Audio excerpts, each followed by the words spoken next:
Hello guys, welcome back to back my YouTube channel. स्वागत है आपका दोस्तों आज की अगली वीडियो में। आज की वीडियो में हम बात करेंगे यूपी डीएलएड सेकेंड सेमेस्टर, जो कि विज्ञान के मोस्ट इम्पॉर्टेंट क्वेश्चन है। आपको बता दूं, जो इम्पॉर्टेंट क्वेश्चन की श्रृंखला है दोस्तों, यह विगत वर्ष पूछे गए क्वेश्चन है, प्रीवियस ईयर के ये रिपीट प्रश्न है। सभी प्रश्नों को आप बारीकी से देखिए। अगर आपको आंसर आ रहे हैं तभी भी आप इसको देखिए, अगर नहीं आ रहे हैं तो इसको आप लाने का प्रयास कीजिए। काफ़ी इंपॉर्टेंट क्वेश्चन है जो कि विगत परीक्षाओं में पूछे गए प्रश्न है। तो जो यूपी डीएलएड की जो प्रश्न श्रृंखला है दोस्तों, इसमें प्रश्न हर साल रिपीट हो सकते हैं। तो इसलिए अगर आप प्रीवियस ईयर क्लियर कर रखे हैं तो आपको कोई भी चिंता की बात नहीं है। तो चलिए देखते हैं, प्रत्येक क्वेश्चन को देखेंगे। और इससे पहले आपसे रिक्वेस्ट करेंगे कि चैनल पर नए हैं तो चैनल को सब्सक्राइब करिए, बेल आइकन को प्रेस करिए और अपने दोस्तों को शेयर करिए जो आपके साथ आपके सहपाठी हैं। आगे देखिए, जांग की अस्थि का नाम, जो कि आप काफ़ी रटाया हुआ प्रश्न है, जो कि आप काफ़ी दिनों से पढ़ते आते हैं। जीके का भी प्रश्न। जांग की अस्थि का नाम होता है दोस्तों, क्या होता है? फीमर, जो शरीर की सबसे बड़ी हड्डी भी होती है। सबसे छोटी हड्डी जो कान में पाई जाती है, जिसका नाम होता है स्टेपिज। इसको भी आप साथ साथ कवर करते चलिए। आगे देखिए, एक इक्वेशन दिया है, समीकरण दिया है 4Na + O2 गिव्स दैट। समीकरण को पूरा कीजिए। ये भी प्रश्न बीटीसी 2015 में पूछा है। यहाँ पर देखिए 4Na और प्लस के O2 गिव्स दैट क्या होगा दोस्तों? 2Na2O होगा। ये इसका समीकरण है। काफ़ी क्वेश्चन आसान था, केवल आप लोग अगर इसको देखें, जो इधर है अब इधर भी उतना ही होना चाहिए। तो जैसे कि जो अभिक्रिया में जो अवसाद होते हैं उतने उत्पाद बनते हैं, तो अभिकारक और उत्पाद दोनों बराबर होते हैं और इसलिए 2Na2O इसका क्या होगा? इक्वेशन का परिणाम बनेगा। इसको आप देखेंगे। आगे देखिएगा, दिया है कि किसी परमाणु को दर्शाने के लिए परमाणु संख्या, द्रव्यमान संख्या तथा तत्व का प्रतीक प्रदर्शित करने के लिए निर्धारित तरीके को लिखिए। दोस्तों आपको पता है, मैंने पहले भी बताया, जैसे कि मान लीजिए यहाँ पे कोई तत्व का नाम लिख दिया जाए, मैं आपको पहले तत्व का नाम लिख दिया जाए और यहाँ पे देखिएगा द्रव्यमान संख्या कहाँ पे लिखा जाता है? एटॉमिक मास कहाँ पे लिखा जाता है? ऊपर लिखा जाता है। कहाँ लिखा जाता है दोस्तों? ऊपर लिखा जाता है। क्या? द्रव्यमान। ऊपर क्या लिखा जाता है? द्रव्यमान। और नीचे क्या लिखा जाता है दोस्तों? परमाणु क्रमांक लिखा जाता है। क्या लिखा जाता है? परमाणु क्रमांक, एटॉमिक नंबर लिखा जाता है। एटॉमिक नंबर, इसको ऐसे दर्शाते हैं। तो यहाँ पे देखिए दिया है कि किसी भी परमाणु को दर्शाने के लिए उसका परमाणु क्रमांक कहाँ लिखते हैं, द्रव्यमान कहाँ लिखते हैं और उसका प्रतीक कहाँ लिखते हैं? तो प्रतीक बीच में लिखते हैं दोस्तों, और परमाणु क्रमांक उसके नीचे लिखते हैं और द्रव्यमान संख्या कहाँ लिखते हैं? उसके ऊपर लिखते हैं। ये बात को आप लोग ध्यान रखिएगा। परमाणु द्रव्यमान को Z से दर्शाते हैं और परमाणु संख्या को किससे दर्शाते हैं? यक्स से दर्शाते हैं। किसको? यक्स से। यहाँ पे आप लोग ध्यान दीजिएगा। और सिंबल को बीच में दर्शाते हैं, जैसे कि आपको हाइड्रोजन का H हो गया, हीलियम का He हो गया, लिथियम हो गया, बेरिलियम हो गया, बोरान हो गया, कार्बन हो गया, जितने भी हैं, जैसे नाइट्रोजन हो गया, ऑक्सीजन हो गया, तो इसको N से, इसको O से, ऐसे ऐसे दर्शाते हैं। इस बात को आप लोग ध्यान रखिएगा। बस आपको ये बताना है कि परमाणु क्रमांक को नीचे लिखते हैं और द्रव्यमान संख्या को तत्व के ऊपर लिखते हैं। इसको देखिए। आगे देखते हैं, सोडियम हाइड्रोक्साइड तथा हाइड्रोक्लोरिक अम्ल के साथ अभिक्रिया के रासायनिक समीकरण लिखिए। सोडियम हाइड्रोक्साइड का सूत्र होता है NaOH। क्या होता है दोस्तों? NaOH प्लस के आपका क्या है? हाइड्रोक्लोरिक अम्ल। हाइड्रोक्लोरिक अम्ल किसको कहते हैं? HCl को कहते हैं। और गिव्स दैट क्या बनेगा दोस्तों? यहाँ पर देखिए Na जो है यह प्लस वाला समूह है और यहाँ पे देखिए Cl जो है वो माइनस वाला समूह है। तो क्या होगा? NaCl के साथ जो सोडियम होता है और जो क्लोरीन होता है, बातम कोश में किसी के बातम कोश में 1 इलेक्ट्रॉन होते हैं तो किसी के बातम कोश में 7 इलेक्ट्रॉन होते हैं। तो अष्टक पूरा करने के लिए Na और Cl आपस में क्रिया करेंगे, बनाएंगे सोडियम क्लोराइड। और यहाँ पर क्या है दोस्तों? OH और H है, तो H होगा H2 और O बचेगा, तो क्या बन जाएगा? ये जल बन जाएगा। तो क्या हो जाएगा दोस्तों? H2O हो जाएगा।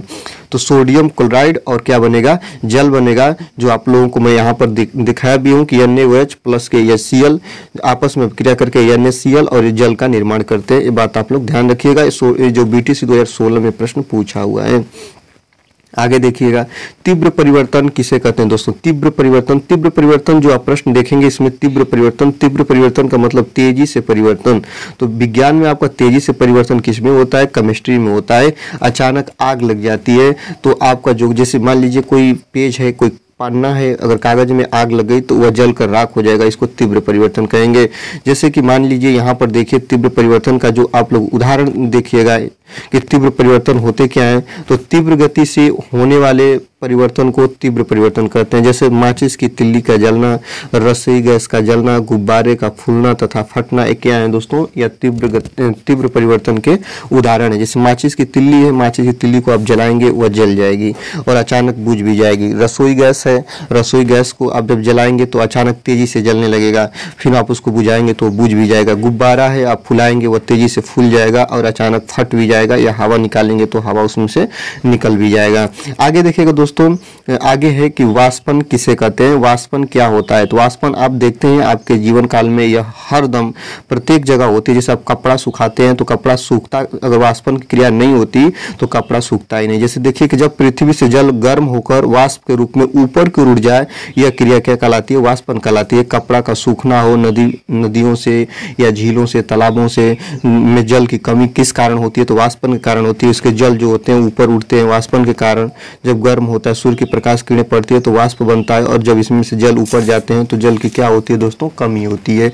ये वाष्पन के उदाहरण। वाष्पन में होता क्या है कि जब पृथ्वी के जल या पृथ्वी पर उपस्थित कोई भी जयमंडल है, जयमंडल में जितने भी समुदाय, जैसे मान लीजिए जब कपड़ा ही भिगो कर रखे हैं तो कपड़ा क्यों सूखता है, उसके जो कपड़ा है, कपड़ा में जो जल है वो वाष्प के कारण आसमान में जाते हैं और वो क्या होता है दोस्तों, सूखने लगता है। आगे देखिए, अगला है कि चाल किसे कहते हैं, स्पीड किसे कहते हैं। इसका मात्रक भी लिखे, बीटीसी 2016 में प्रश्न पूछा है। चाल किसे कहते हैं, किसी वस्तु द्वारा एकांक समय में चली गई दूरी को चाल कहते हैं। इसका मात्रक मीटर प्रति सेकंड होता है। देखिए कि मात्रक कैसे निकालते हैं दोस्तों, चाल बराबर क्या होता है, दूरी बटा के समय। क्या होता है दोस्तों, दूरी और बटा के समय। तो किसी भी गतिमान वस्तु द्वारा एकांक समय में चली गई दूरी को क्या बोलते हैं दोस्तों, चाल कहते हैं। और इसका मात्रक मीटर प्रति सेकंड। मतलब दूरी का मात्रक क्या होता है दोस्तों, दूरी को किस में नापते हैं, मीटर में, और समय को किस में नापते हैं, सेकंड में। दोनों बटा में है तो प्रति लगा लेंगे, तो मीटर प्रति सेकंड इसका क्या हो जाएगा दोस्तों, मात्रक हो जाएगा। ये भी काफी इंपॉर्टेंट है, 2016 में प्रश्न पूछा हुआ है। फसल चक्रण किसे कहते हैं। फसल आप लोग जानते ही हैं, फसल किसे कहते हैं, किसी भी स्थान पर एक ही किस्म के अधिक पौधों को बोए जाने को क्या बोलते हैं दोस्तों, फसल कहते हैं। फसल चक्र क्या होता है, फसल चक्र का मतलब ये होता है दोस्तों, फसल की एक श्रृंखला होती है। जैसे कि इस जो ये मौसम है, इस मौसम में कौन फसल बोई जाएगी, जब ये मौसम बदलेगा तो कौन फसल बोई जाएगी। जैसे मौसम बदलेगा वैसे फसलों का भी रूप बदलता रहेगा। जैसे कि धान की खेती अलग मौसम में की जाती है, गेहूं की अलग में की जाती है, गन्ने की अलग में की जाती है। तो इसी तरह यहाँ पे कहा गया है, किसी खेत में एक निश्चित समय में एक फसल के पश्चात दूसरी फसल बोने की क्रिया जिसमें भूमि की उर्वरा शक्ति नष्ट न हो, इसे फसल चक्रण कहते हैं। अतः भूमि के किसी निश्चित भाग पर नियत समय में फसलों का इस क्रम में बोया जाना कि भूमि की उर्वरा शक्ति भी कम न हो पाए और उपज अच्छी मिले, इस प्रकार की अदला बदली को फसल चक्रण कहते हैं। फसल चक्रण क्यों आवश्यक है, अगर फसल चक्रण नहीं करेंगे तो भूमि की उर्वरा शक्ति भी खत्म होगी और जो आपकी उपज होगी वो अच्छी नहीं होगी। जैसे मान लीजिए गेहूं की जो बुआई है, रबी गेहूं किस में आता है, रबी में आता है। तो रबी की जो बुआई है वो आप लोगों का अक्टूबर नवंबर में होती है। अगर मान लीजिए आप इसको यहाँ जब धान की बुआई होती है, जैसे जब बारिश होती है उस समय आप गेहूं की बुआई करेंगे तो क्या गेहूं जमेगा, कभी नहीं जमेगा। तो मौसम के हिसाब से फसल को बोया जाता है और खेत की उर्वरा शक्ति नष्ट न हो इसलिए फसलों को बदल बदल कर बोया जाता है। आगे देखिएगा, दिया है तृतीय प्रकार के उत्तोलक के कोई उदाहरण बताइए। जो 2016 में ये भी प्रश्न पूछा है। चिमटा और चाकू तृतीय प्रकार के उत्तोलक है। मैं उत्तोलक की आप लोगों को बता दूं, मैं एक सरल मशीन हो गया, उत्तोलक हो गया, इसमें मैं एक वीडियो आपको अलग से लेकर आऊंगा। काफी प्रश्न बनते हैं उत्तोलक से, तो इसको आप लोग कवर करिएगा। आगे देखिएगा, सिरके का रासायनिक नाम क्या होता है। तो सिरके का रासायनिक नाम CH3COOH एसिटिक एसिड होता है। दोस्तों यहाँ पे देखिए छूट गया है, इसका जो रासायनिक नाम होता है CH3COOH होता है। सिरके का रासायनिक नाम CH3COOH। आगे देखिएगा, मेस्टन हल का कार्य लिखिए। मेस्टन हल का कार्य क्या होता है। जो मेस्टन हल होता है वह किसानों के खेत जुताई के काम आता है और यह क्या करता है दोस्तों, यह ऊपर की मिट्टी को नीचे तथा नीचे की मिट्टी को ऊपर करता है। मेस्टन हल क्या करता है, ऊपर की मिट्टी को नीचे और नीचे की मिट्टी को ऊपर करने का कार्य करता है। एक इंपॉर्टेंट क्वेश्चन है जो कि बहुत बार प्रश्न पूछा है दोस्तों, ये केवल 2016 में ही नहीं पूछा, कई बार प्रश्न पूछा। नवीकरणीय और अनवीकरणीय संपदा में मुख्य अंतर बताइए। सबसे पहले प्रश्न को आप देखिए, लिखिए और इससे अपना निष्कर्ष निकालिए, अनुभव निकालिए। अनुभव क्या कर रहा है? प्रश्न नवीकरणीय मतलब जिसको नया किया जा सके, उसको नष्ट करूं पुनः वह हमें मिल जाए, और अनवीकरणीय मतलब उसे नष्ट कर देंगे तो वह पुनः हमें मिलेगा नहीं, वह स्रोत जो होगा वह खत्म हो जाएगा। उस जितना है उतना ही आप यूज कर सकते हैं, उसके अलावा आप आगे चाहें कि इसको मैं पा जाऊं तो उसको आप नहीं पाएंगे। जैसे देखिए दिया है कि नवीकरणीय संपदा वह संपदा है जो भविष्य में समाप्त नहीं होगी, जबकि अनवीकरणीय संपदा भविष्य में समाप्त हो जाएगी। नवीकरणीय का मतलब मेरे दोस्तों ये है कि जैसे कि जल, नदी का जल हो गया, समुद्र का जल हो गया, सूर्य की प्रकाश किरणें हो गई, ये आपके जैसे सौर ऊर्जा से जो हो गया, पवन ऊर्जा जो हो गई, ये क्या है दोस्तों? नवीकरणीय ऊर्जा है। कभी हवा आपकी समाप्त होने वाली ही नहीं है। सूर्य से प्रकाश किरणें आपको मुक्त रूप में मिलती ही रह जाएंगी। जो जल है वह नष्ट होगा ही नहीं। ये चक्रण के वाष्पन संग्रहण की प्रक्रिया चलती रहेगी। और अनवीकरणीय ऊर्जा में जैसे कि मान लीजिए डीजल, पेट्रोल, गैसें हो गई, ये धीरे धीरे क्या हो जाएंगी दोस्तों? इसका जब आप पर्याप्त मात्रा में दोहन करने लगेंगे तो ये दोहन के फलस्वरूप नष्ट हो जाएंगी, खत्म हो जाएंगी, जो हमारे भविष्य के लिए संकट बन सकती हैं। वसा में घुलनशील 2 विटामिन के नाम लिखिए। आपको बता दूं सबसे पहले विटामिन कितने प्रकार की होती हैं दोस्तों? ए, बी, सी, डी, ई, के। 1 2 3 4 5 6 आप लोगों को ए, बी, सी, डी, ई, के ये सभी विटामिन हैं। ये विटामिन है। विटामिन का आप रासायनिक नाम तो याद ही कर लीजिए क्योंकि ये काफ़ी इंपॉर्टेंट है। वसा में घुलनशील 2 विटामिन के नाम, वसा में 2 घुलनशील विटामिन जो होती हैं वो आप लोग ध्यान दीजिएगा। जल में और वसा में ये प्रश्न बहुत ज़्यादा पूछता है कि जल में कौन घुलनशील विटामिन है और वसा में कौन घुलनशील विटामिन है। तो आपको बता दूं दोस्तों, जल में कितने वर्ड बन रहे हैं? 2। तो जल में कितने होते हैं? 2। और वसा में जो इसमें सब 2 बच जाएंगे वो होंगे वसा में। वसा में कितने घुलते हैं? 4। वसा में घुलनशील विटामिन कितने हैं? 4। कौन कौन है? ए, डी, ई, के। ये वसा में घुलनशील विटामिन है। और जल में कौन घुलनशील विटामिन है दोस्तों? यहाँ पर देखिएगा बच जा रहा है क्या? बी और सी। कहेगा कि जल में घुलनशील विटामिन का नाम बताइए, तो विटामिन बी और विटामिन सी जल में घुलते हैं, और विटामिन ए, डी, ई, के जो होते हैं वो वसा में घुलते हैं। विटामिन की खोज फंक नामक वैज्ञानिक ने किया था। आगे देखिएगा टीकाकरण क्या है, लिखिए। दोस्तों आपको थोड़ा अनुभव लगाना ही पड़ेगा, तभी आप क्वेश्चन को जान पाएंगे।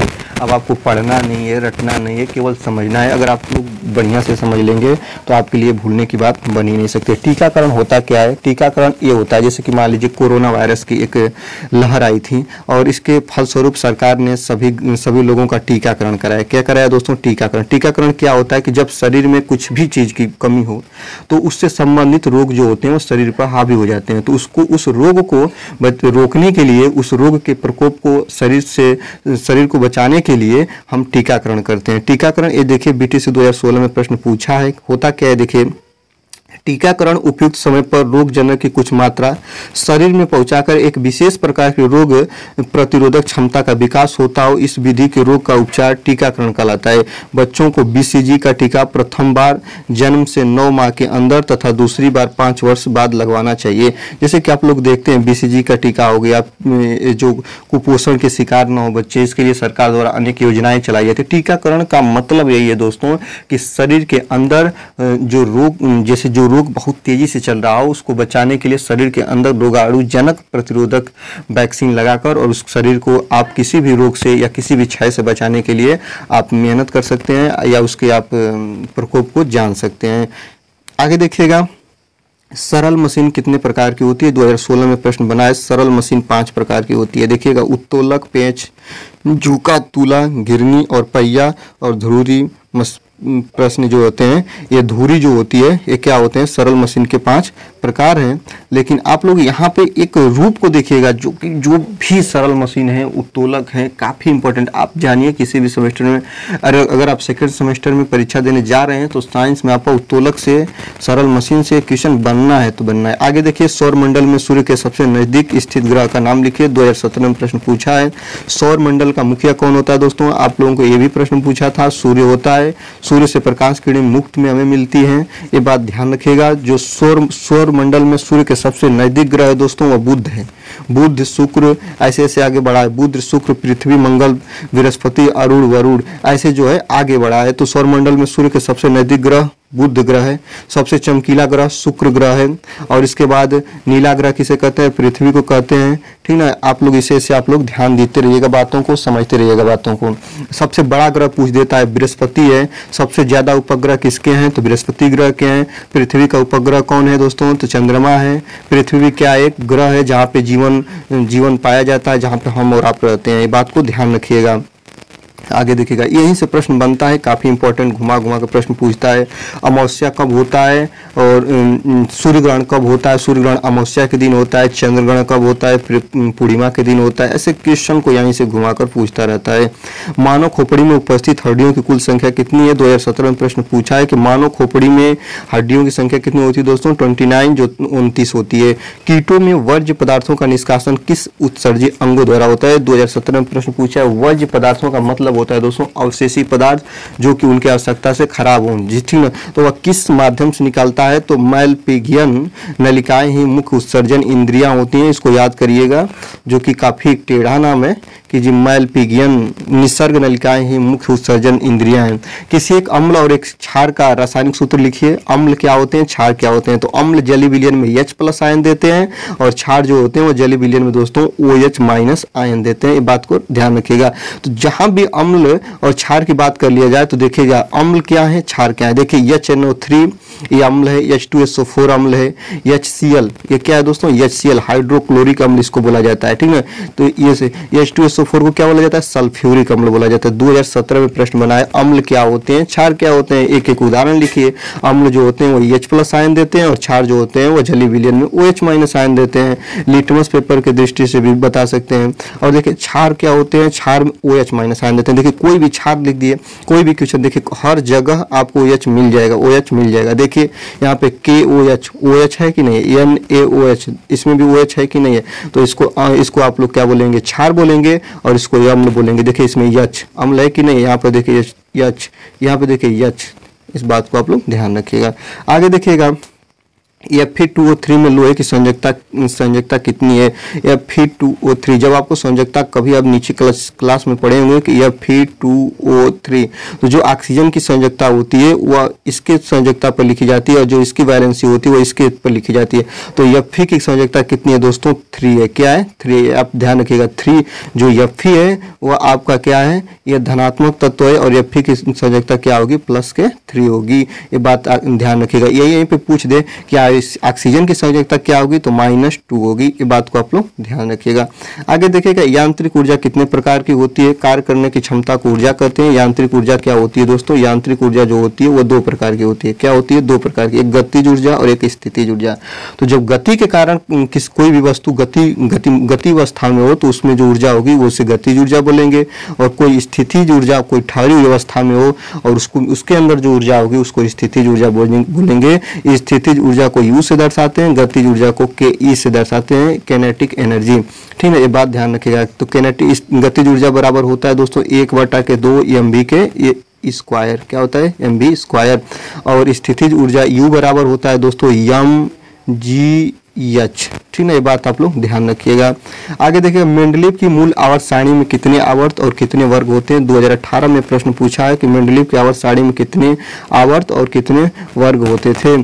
तो मेंडलीव की मूल आवर्त सारणी में 7 आवर्त थे और 9 वर्ग थे, जो कि संशोधन हो गया। तो ये प्रश्न बनता है कि मेंडलीव की आवर्त सारणी में कितने वर्ग कितने आवर्त, तो 7 जो थे आपके आवर्त थे और 9 क्या थे दोस्तों, वर्ग थे। ये बात ध्यान रखिएगा। मेरेस्मस रोग किसकी कमी के कारण होता है, तो मेरेस्मस रोग विटामिन डी के कारण होता है। आगे देखिएगा, कास्टिक सोडा और खाने वाले सोडा का नाम लिखिए। कास्टिक सोडा और खाने वाला सोडा, इसमें इसका मुखिया NA होता है, सोडियम होता है दोस्तों। क्या होता है, सोडियम। जो कास्टिक सोडा होता है उसको NaOH बोलते हैं, सोडियम हाइड्रोक्साइड बोलते हैं, और खाने वाला सोडा जो होता है NaHCO3 बोलते हैं दोस्तों। इसका नाम अगर बोलेंगे सोडियम बाइकार्बोनेट, इसको क्या बोलेंगे दोस्तों, सोडियम बाइकार्बोनेट, और इसको बोलेंगे सोडियम हाइड्रोक्साइड। सोडियम हाइड्रोक्साइड को कास्टिक सोडा और सोडियम बाइकार्बोनेट को खाने वाला सोडा कहते हैं। आगे देखिए किसी एक कीटनाशक पदार्थ का नाम बताइए। तो कीटनाशक पदार्थ जो होता है मैलेथियन होता है। क्या होता है? मैलेथियन। सूर्य से पृथ्वी कितनी दूरी पर है? तो सूर्य से पृथ्वी 14.96 करोड़ किलोमीटर दूर है। ये बात आप लोग ध्यान रखिएगा। इसी कारण यहाँ से प्रकाश किरणों को आने में कितना समय लगता है? 500 सेकंड लगता है। इसको आप मिनट में बदल सकते हैं 60 से भाग देकर। सौर मंडल का सबसे बड़ा ग्रह मैंने ऊपर भी बताया दोस्तों कौन होता है? बृहस्पति होता है। सबसे बड़ा ग्रह कौन है? बृहस्पति। कौन है भैया? बृहस्पति। आगे देखिएगा ऊर्जा संचरण किस विधि द्वारा जल गर्म होता है? तो संवहन विधि द्वारा जल जो होता है वो गर्म होता है। ये भी पूछता है कि सूर्य से प्रकाश किरणें किस विधि द्वारा पृथ्वी पर आती हैं दोस्तों? विकिरण के द्वारा। किसके द्वारा? विकिरण के द्वारा। ये भी बात आप लोग ध्यान रखिएगा, समझिएगा।